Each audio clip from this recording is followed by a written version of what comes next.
Hello, everyone. This is Matt Feret, and welcome to another episode of The Matt Feret Show, where I interview insiders and experts to help light a path to a successful retirement. The success of The Matt Feret Show really comes down to you, the watcher and listener. That's why I'd like to take just a moment to express my gratitude. Thank you. Thanks for the 5-star reviews, likes, follows, and other ways you've voted with your eyes, ears, and fingers thus far. Feedback is a gift, and thank you for it. If you're listening to this podcast, put a face with a voice. Don't forget, you can actually watch The Matt Feret Show on mattferet.com and on YouTube. If you're 62 and your financial advisor or wealth manager hasn't talked to you about Medicare planning yet, you may have a problem. Working past 65, you say? Staying on your employer's health insurance policy in the meantime? You still need to be talking to a professional about your Medicare coverage right now. My guest today is Todd Morrissey, President of Medicare Solutions at Advisors XL. Advisors XL is a nationwide firm based out of Topeka that helps independent financial professionals, advisors, and wealth managers build independent practices. I've known Todd for years, and as far as Medicare experts go, he's among the cream of the crop. And so when he joined that firm, I was really interested to know why. You see, in years past, financial planners, wealth managers, and their firms haven't typically gotten very involved in their clients' Medicare insurance coverage. It's easy to see why. It's really complex, changes all the time, and it's a completely separate licensing, testing, and certification process every year. Wealth managers and financial planners typically come from a financial background and are portfolio focused, meaning they care a lot about your investments, pensions, real estate, life insurance, and a lot more. And in order to handle all of this, they have to keep up with a lot of licenses and keep up with an amazing amount of material, regulation, policy, guidance, and hours of federal and state mandated continuing education in order just to keep up. But you simply cannot have a comprehensive retirement plan without including Medicare insurance coverage. Medicare insurance coverage is a key component of a well-rounded retirement plan, and yet most advisors and firms farm it out, or even ignore it altogether. And with today's rising premiums and deductibles, I think that's a huge mistake. That's why I was really eager to talk to Todd about all of the obvious, but also the not so obvious reasons financial planning and Medicare insurance should go hand in hand. Enjoy. Todd, welcome to the show. Thank you, Matt. So tell everybody who you work for, what you do, and how you help people. Sure. Well, let me just start out, Matt. Number one, I've known you for a long time, and you and I go back a long way. Yep. I just want to comment. You have still that great silver hair, right? I know. Well, that's experience. Are we really turning this into a commentary? No. I had to throw that in there. Anybody watching on video is going to notice a pretty big difference between my hair and your hair, and that's what the question mark. So thanks for kicking things off like that. I appreciate it. Absolutely. Well, first and foremost, it's an honor to be here. Thank you very much. Congratulations on your book. Thanks. Insight. So I have been with Advisors XL, which I would arguably like to say is one of the largest financial advisory firms in the country. Okay. Support financial advisors around the country, but we also just started to implement Medicare. Now, we're a newer division, but we implemented that about 3 years ago, and we've seen a tremendous amount of growth. But when I came here, I had to build everything and work with our financial advisors because from a holistic planning approach, Matt, consumers nowadays are looking to talk to somebody who can help them not only with their wealth care, but with their health care. So that's part of what I'm doing here at Advisors XL. What is the difference or the connection between wealth management, financial advisory, annuities, like product, life insurance, annuities? How is that all beginning to meld together? You mentioned it's only been recently that your firm has really, gotten into the Medicare space. What's that whole relationship like, and where is it going? Sure. So, what I would tell you, if you take like 5 years back, a lot of the financial advisors began to look at Medicare, quite frankly, as something they didn't want to mess with. They would refer that out to somebody. But what I'm here to tell you is there's a number of them now who are embracing Medicare because, look, 11,000 people turning 65 a day, they're having their clients who are coming into their office. And if I'm a financial advisor planning for somebody's basically managing their net assets, helping them with annuities, retirement, healthcare is definitely going to be a conversation. And I think a lot of them now are tired of referring that to somebody else. And they're beginning to say, I want to be a holistic planner and do it all. And I think consumers are beginning to recognize that. Financial advisors are beginning to recognize that. But it's basically, when you look at I guess you call it the pinwheel, whatever, from a retirement standpoint, it's taking care of all of what a client needs to look for when they go into retirement. And financial planners are definitely, helping clients out with Medicare. You touched on it in your statement there. In my experience, a lot of financial planners have done historically what you just said, like, oh, it's too specialized. I don't want to get in trouble. There's too many regs and rules around it. I have enough to do worrying about my SEC compliance checks, Right. My Series 7, my Series 6, 63. The last thing I need is to mess something up in Medicare. You're saying that's changing. It most definitely. Now, what I am seeing with a lot of financial advisors is they will focus on what they do best. That is managing people's money, helping them with income retirement. And what they do is they bring somebody into their firm that is going to be that focused, specialized Medicare individual. They call them sub-advisors. And, there definitely is oversight from that financial advisor, but they have to focus on certain things that, take a lot of their day. And they bring somebody in that definitely is going to focus on the Medicare aspect. So that client is really getting a team approach, if you will, when they go into a financial advisor. Now, there are some financial advisors, Matt, that are doing it all. And we here at Advisors XL, what we try to do is educate them, train them, so they can provide the best guidance and options for their clients. And it doesn't take a lot of their time.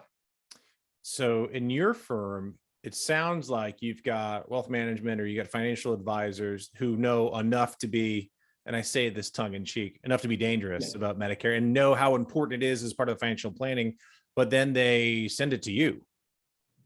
So what happens is a financial advisor will come to Advisors XL basically to do annuities, wealth management, life insurance.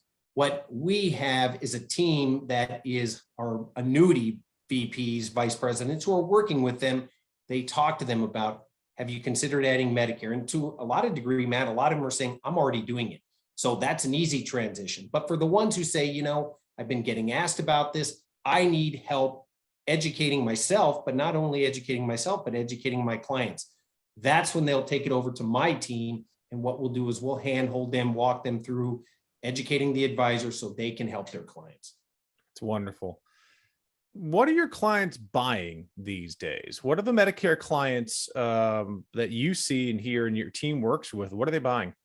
Well, so I would have told you when you're working with a financial advisor and he's working with, let's say, clients who, for the most part, maybe have some substantial assets, a Medicare supplement would have been the product or plan that the clients would have looked at. But that's not the case.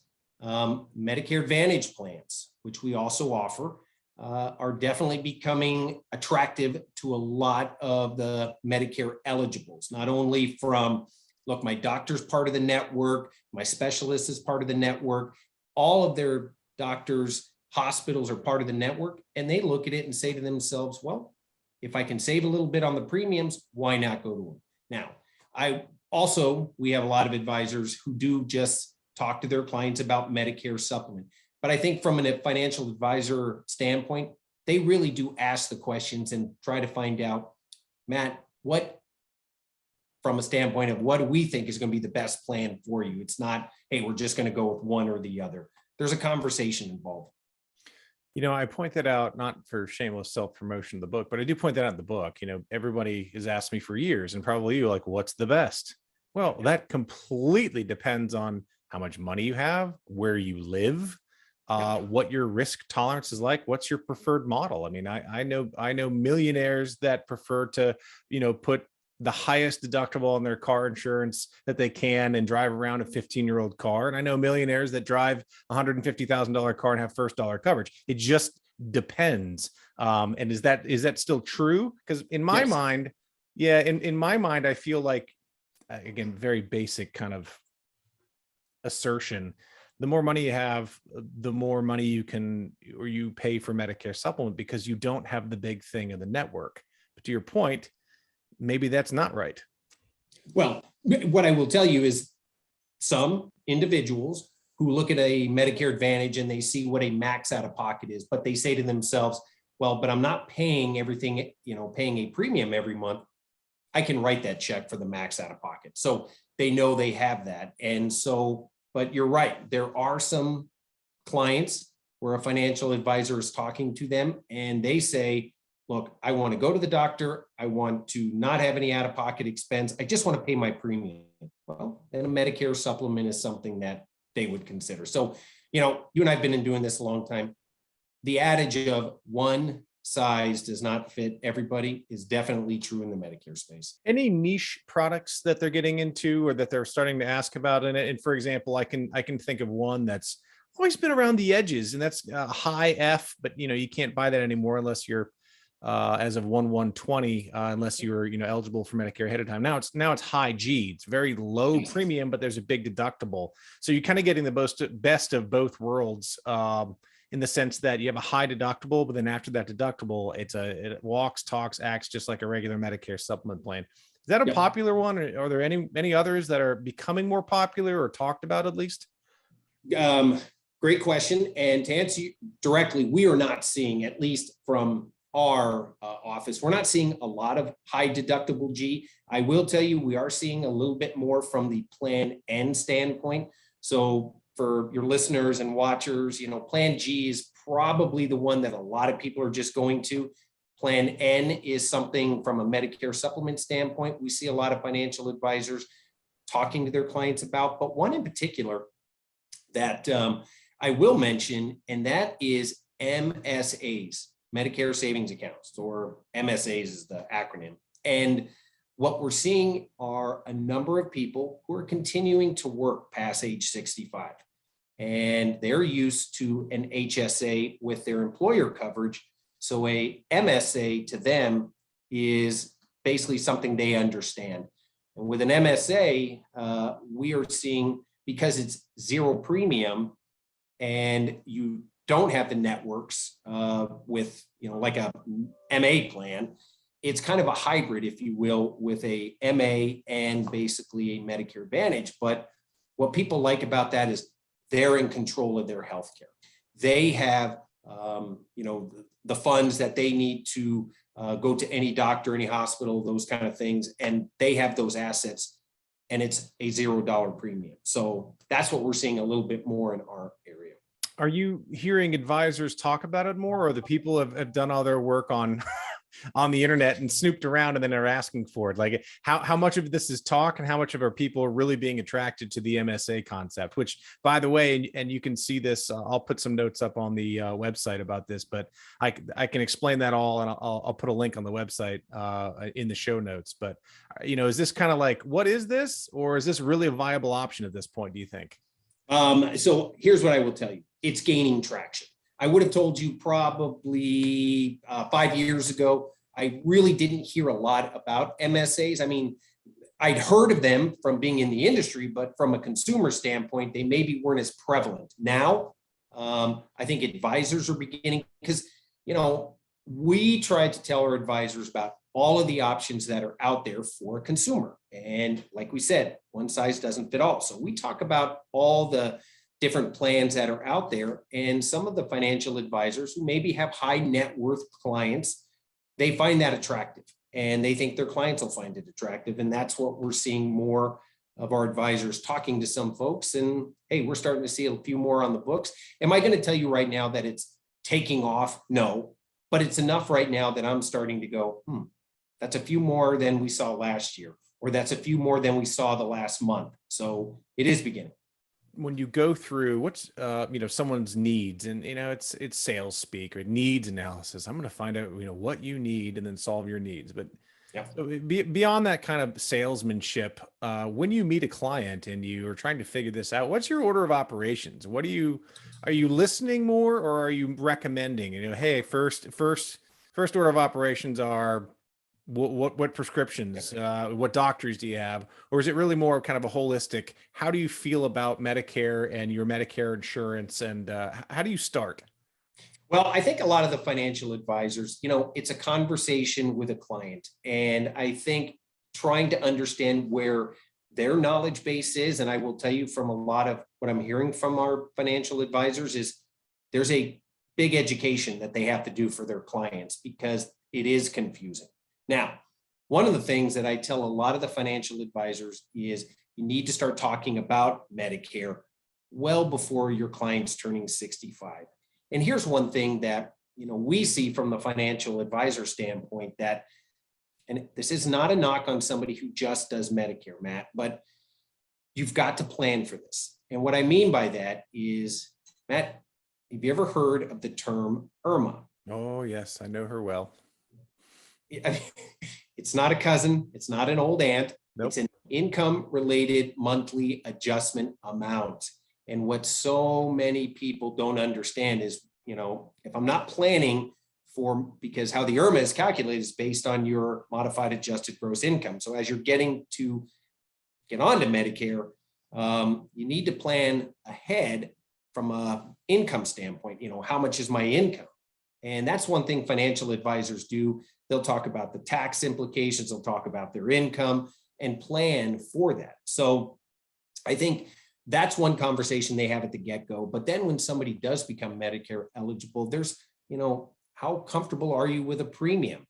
How much of a premium? Are you concerned more about going to see your specialist? How many specialists do you have? So you begin to, get that information so you can provide the best plan, options, guidance for those clients. And a lot of people don't have an IRMAA charge, but there are some clients who do.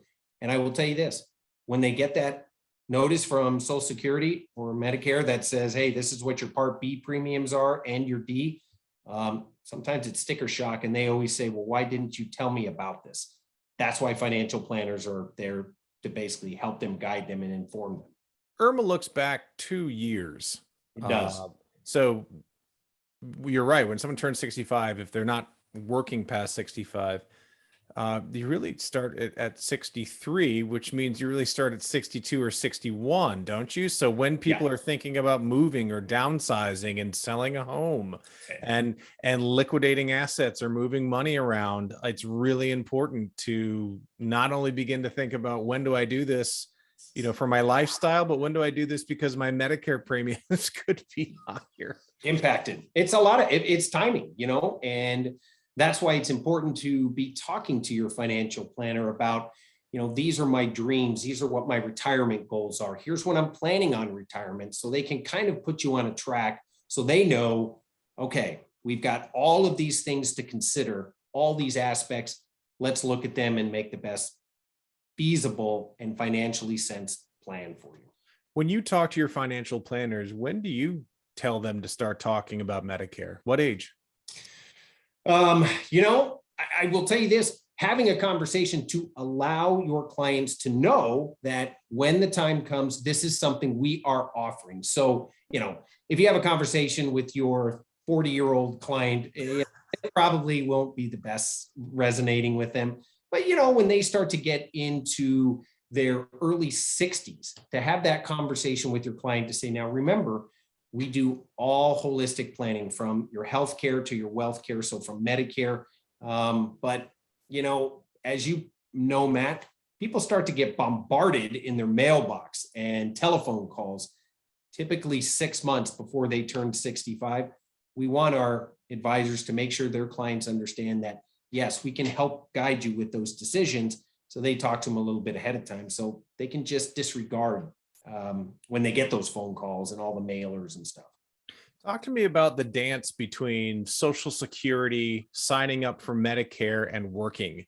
We all know that people are working well beyond age 65 this year. I think the latest numbers I saw that it's if it's 50%, maybe it's slightly above or slightly below the people who are retiring at age 65. That means everybody's working even all the way up through into 70. So that, it complicates it. It's not just, well, I'm 65 and I get Medicare. No, you get Medicare Part A, and then that's even an unless.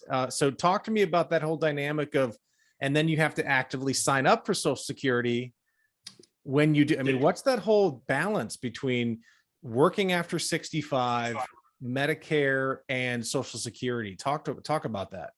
So there is a process. Now, I will tell you this, every financial advisor might have a unique differentiate when they do this process, but as their clients are approaching, let's say age 62, that is the conversation that they start with Social Security.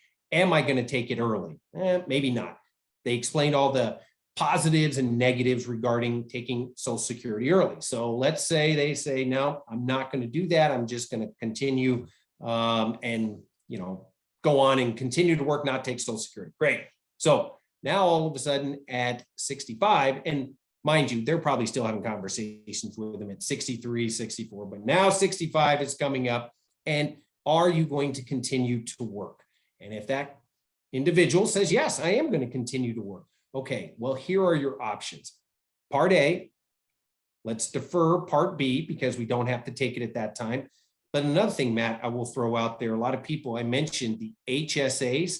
A lot of things with HSAs signing up for Part A, you cannot make contributions to your HSA account if you have any part of Medicare. And that's a whole nother conversation we get into. But again, just another planning mechanism that advisors have to have with their clients. So, it really is, again, you have to understand when they're going to be retiring, talking to them, when is that date? Should I sign up for Medicare? Okay, if you do, here's where maybe we don't want to sign up for Part B. Do you have credible coverage for your prescription drugs? That's another thing. So people don't realize, or hopefully we're educating them, when you turn 65, not only are you signing up for Medicare and let's say a Medicare Advantage, but Part D, your prescription drug plan, has to be a conversation as well. And when you're working, all of these things you need to take into account. And again, I don't know if I answered your question because there's so much. And again, you have to have a conversation regarding all of them and what makes the best fit. You did. So if I'm listening or watching now and I'm trying to DIY this thing, and maybe I don't have a financial advisor, maybe my financial advisor doesn't know anything about Medicare, so I'm trying to figure this out on my own. Yep. What are some of the common mistakes you see for people, the things that people don't realize when they're working past 65? So if someone's listening or watching goes, you know what, Yep. I got it. I think I'm going to work till I'm 67. I know I can defer Part B, I can defer Part D, I'll take Part A, and then I'll go elect Social Security, I'll sign up. I got it. What are some of those, you mentioned drug or prescription coverage. Those dates can be different. Yes. The Part B election date. How does your employer, do you need to get a form from them? Do you need to tell them? What are some of the big common mistakes that you see people make that they go, oh, I didn't realize that? Yeah. So one of them that I see quite common, and that is somebody who maybe is 68, maybe 70, and they've been working this entire time and they received some bad information when they were 65 and they signed up for Part B. So, to them, they have employer coverage, healthcare coverage, and evidently they've been paying their Part B premium, just thinking, well, that's what I was supposed to do. And now they want to make a decision to retire. And if they decide, a Medicare supplement plan is something that they want to purchase, that can be a hindrance if they can't qualify underwriting wise, because they've gone through their open enrollment period. 6 months has been basically exhausted. So that's one. The other one is some people think if you're on an HSA plan and you're going to be turning 65, that you have to sign up for Part A because it says, well, it doesn't cost you anything. Well, you don't have to sign up for Part A because, again, you can't make contributions to your HSA account if you have any part of Medicare. And unfortunately, we see people make a slip up in that particular arena. But the other one that has come up, when you leave employer coverage, okay, from a Part D standpoint, you have 63 days to make an election for your prescription drugs. It's 63 days. There's a lot of people who miss that window. And, now all of a sudden, if you miss that window, there's some potential penalties that they could have. Some people, we get calls a lot to say, how can you help us? And, that's another topic that we do here, that we try to help the clients and the financial advisor help us clients with. Right. So you said it, that last part especially, there are different times for the different parts of Medicare when you're coming off employer group insurance. You have to sign up for Part B within a certain window. Yep. And the Part D window is different. It is. And, I wish the government would do something just as simple as it did when it came out with Part D. That's for drugs. That I can wrap my head around that. D is drugs. Everything else that they have, it's a different time period here, or it's a different period here. There's a rule here. And quite frankly, Matt, you and I have both been in this a long time. Our heart's in the right spot. All we want to do is try to help people understand what it is. And look, I'll be the first to admit, there's times when I get questions from people that I will say, wow, that is something I don't know. I have to look that up. But at the end of the day, you want to provide your clients with the right information, just taking care of them and providing that solid information and guidance. What's your advice for people who are looking for that guidance and don't necessarily have a financial planner and don't have an insurance agent that knows anything about Medicare? Or maybe that insurance agent goes, well, I think I've got a Medicare supplement plan that my company sells, but I don't really do that. What's your advice? You know what? I can tell you this. Number one, take it upon yourself and educate yourself. Okay. There are a ton of resources. There's no lack of resources out there. And if somebody doesn't have access to an internet, well, if you don't have access to the internet, I don't know what to tell you. I mean, there's a ton of things out there that you can educate yourself. But also, number two, talk to some of your friends, see who their financial advisor is, ask them. But the one thing is interview the person that you're going to be dealing with. Talk to them. See that they have the most common goals with you, so they can help you. But, at the end of the day, it's kind of like when you go to buy a car. If you walk in there and just let a salesperson tell you what the price is, but you're not informed, sometimes that's not the best thing. And there's no shortage of information out there. And, if we can help people, I say that, but I work with financial advisors. If any of our financial advisors could help you, that would be maybe an avenue. But there's a ton of places out there to get help, Matt. Hey, you know what? Can I say this? Yeah. Have them read your book. There. That's a first good start. Thanks, man. How do people find you on the internet? How do we find out more about you? Well, you can go out to Advisors XL, just type that in, advisorsxl.com, and that'll bring up our company. You can read about our company. We've got, like I said, annuities that we offer, or our financial advisors offer, life insurance. We have a wealth management division, and of course, our Medicare division. I think from that standpoint, we take care of all the spectrum that somebody's approaching when they get into retirement of what they would have a question about. What if I don't have a ton of money? Will you guys still help me on the advisor side of the house, or is there some minimum? Is there $1 billion minimum? Do I have to be Warren Buffett? You do not have to be Warren Buffett. A lot of our financial advisors will help. They help clients. I mean, that's what our motto is to help clients. And look, there's a lot of people who start out and, they're young or they don't have a lot of money, but they still need guidance. Todd, that was awesome. Thanks very much for your time. Listen, thank you so much, man. It was an honor to be here. My thanks to Todd Morrissey for a wonderful conversation. Check out the show notes and websites discussed during the show at mattferet.com. And of course, please subscribe to the podcast on your podcast platform of choice. I'd also really appreciate it if you'd subscribe to the Matt Feret Show YouTube channel, which you can get to through mattferet.com or by searching for The Matt Feret Show on YouTube. Until next time, to your wealth, wisdom, and wellness, I'm Matt Feret. Thanks for tuning in.